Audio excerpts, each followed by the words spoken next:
What's up, YouTube? Mr. Llama here, and today we're going to ask, is the Paladin the best starter class for Diablo 2 Resurrected Ladder Reset? Let's talk about some of that.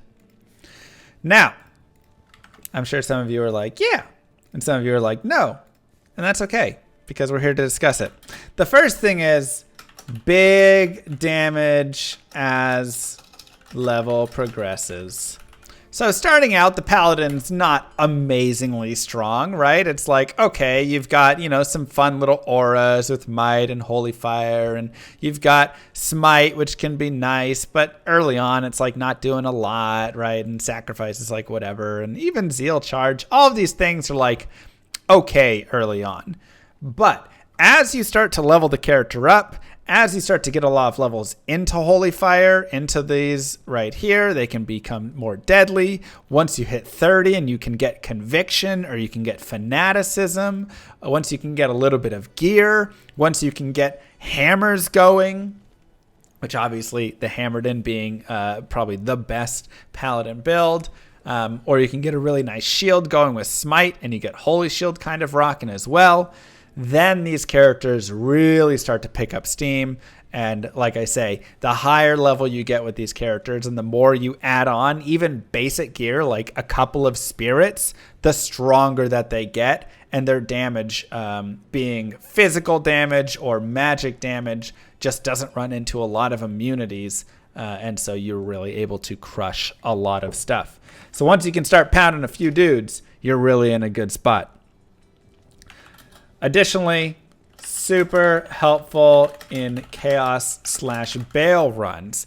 Early on in the ladder, there's going to be a lot of Chaos runs. There's going to be a lot of Bale runs. And these are going to be characters, because they only run into Wave 2 Unravelers. That's the only thing that's going to be resisting them in all of the Chaos and Bale. And that can easily be killed by Blizzsource and all the other dudes that you're kind of hanging out with.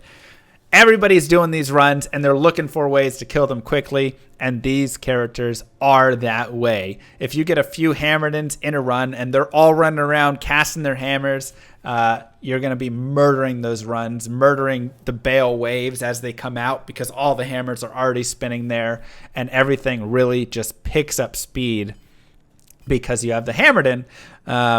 And that's just super, super useful right there. So everybody loves having that. But even if you're not a Hammerden, even if you're like a Foden, you still are going to be insanely strong in these areas because you're going to be providing auras. You're going to be providing that Conviction aura, or you might be providing, Might aura to the other, or Fanaticism to other characters as well. All of everything with the additional stuff that you provide to your team. Even stuff like Salvation is extremely useful. And I think having a few Paladins in a team composition, in a group, in a big party is extremely helpful and a big boost. Now, the third thing is they are very strong in the cows. This is, of course, just aimed really at the Hammerdens there, but it's very good for early cowing, which I think is really nice. Again, you don't really need teleport early on either to run around the cows, drop a few hammers, so you can kill a lot of stuff and just be pretty strong.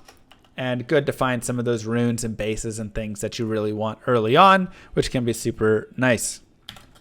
The fourth one is the number of builds that are viable. I mean, you have Smiter, Foe, Hammer, Zeal, and there's like 3 different types of Zealots. You can be a Holy Shock, Holy Freeze, of just regular physical damage one.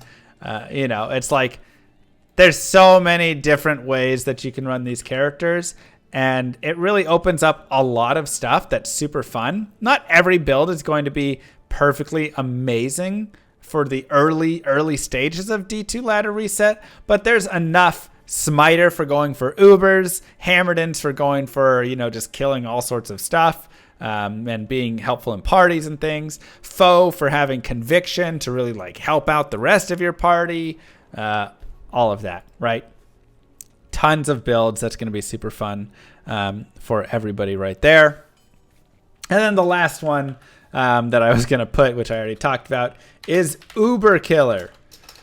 At the start of the ladder, if you can get yourself early torches, they can really be worth a lot. Everybody's looking for torches. There's such a big upgrade to it. And I'm going to even put declone in here as well. And so being able to have a character that can go in and kill the Ubers is super, super helpful. And this does not take a lot because you don't even need a ton of gear. You don't need to have perfect gear on your smiter to go fight the Ubers. All you need is some sort of source of life tap, a little bit of crushing blow, and some open wound somewhere, and you're basically good. You just go in and you just murder everything. It's insane. So the basics can be super nice on this character, which brings us to our last point, which is items are easy to come by. This is true for so many of these characters. Obviously, if you're going for like late game Tesladin and stuff, it's going to get expensive. But when you're going for that Hammerden, where you're going for that Smiter, when you're going for those really early ladder builds that you're going to be playing, it takes almost nothing to get really solid. I mean, again, for a Smiter, you can get a life tap wand that you buy somewhere, a duress or a black for that crushing blow, craft some, you know, open wounds if you go for the black or whatever, craft some open wounds on a belt, and then just get like a Paladin shield and shove 4 perfect diamonds in it, and you're pretty much set. You're good to go.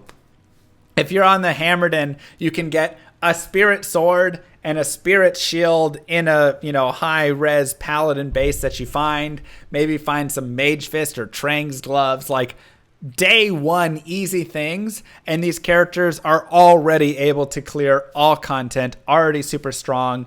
The items that you're looking for are not like, I need to have a Griffins and I need to have a this and that. You know, yes, the nice to have obviously is like Enigma or Fortitude, you know, that stuff, but you don't need these day one to be successful. You can just go through and destroy so many areas, be helpful in so many ways for nothing. So, for these reasons right here, I believe Paladin can be and might be the best starter class for Diablo 2 Resurrect and Ladder Reset. I'd love to hear your guys' thoughts down below. Don't forget to like and subscribe. Peace, YouTube.